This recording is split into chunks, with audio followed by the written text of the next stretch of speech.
Hey, it's Nat. Let's see what's been making news. On today's show, we're gearing up for this year's unusual footy finals. We'll check out Adelaide's unusual Christmas pageant and a very unusual puppy. Yep, it's green. But before we get started, why don't you hit that like and subscribe button. Footy fans around the country are gearing up for an AFL Grand Final like no other. It'll be big, it'll be humid, and it'll be at the Gabba. Over to you, Joe. Yep, the Gabba's seen some pretty big games in its time. But an AFL Grand Final?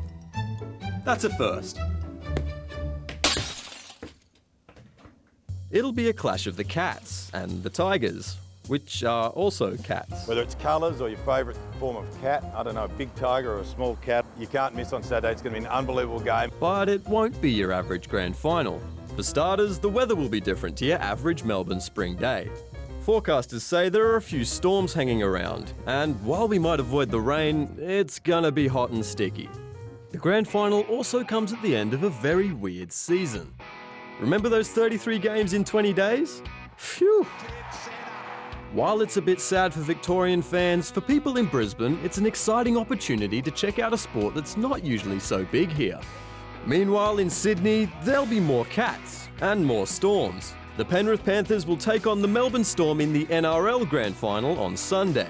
It'll be taking place at Olympic Stadium as per usual, but of course it won't be as per usual. The crowd's been reduced by half, and everyone has to wear a mask. But hey, the footy's on, so let's all enjoy an epic Grand Final weekend.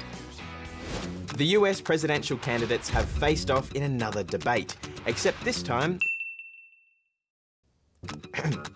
there was a mute button.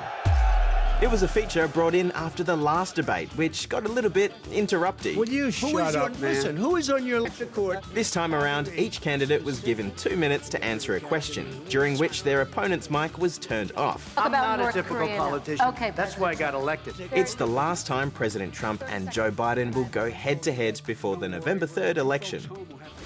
Now to Adelaide, which is getting ready for its famous annual Christmas pageant.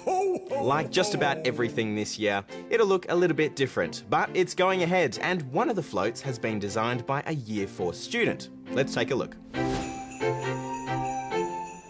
If you live in Adelaide, these elves, fire trucks and reindeer would be a familiar sight. They're the stars of the city's annual Christmas pageant, the second largest parade of its kind in the world. I love the pageant because it's filled with creativity. I liked all the different floats and seeing Father Christmas. I'm very excited to see all the floats that people make. And this is the brand new float designed by 9-year-old Mavrin.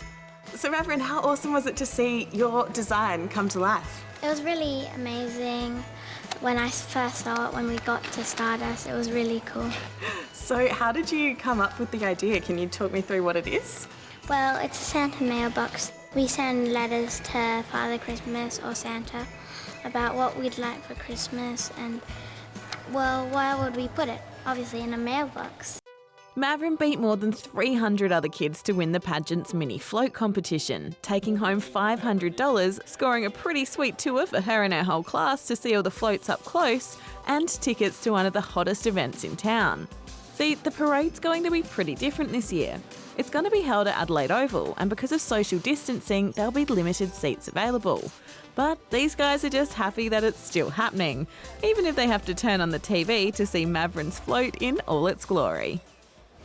Let's wrap up the week by marvelling at just how cool this world can be, with some stories that'll make you think, wow, that's amazing. Let's start with one of the most amazing goals I've seen in a while, made by Rangers' Kamar Roof in the last minutes of a Europa League match against Standard Liège. Long-range classic goal! Whoa, that's amazing. This one's cute and amazing. It's a green puppy. And no, it hasn't been dyed that colour, it was born with green fur. It's super rare, but apparently it sometimes happens when a light-coloured puppy comes into contact with a green pigment called biliverdin in its mother's womb. His owners called him Pistachio, which is pretty appropriate. And if puppies can be green, who says Crocs can't do synchronised swimming? Or at least make a synchronised exit.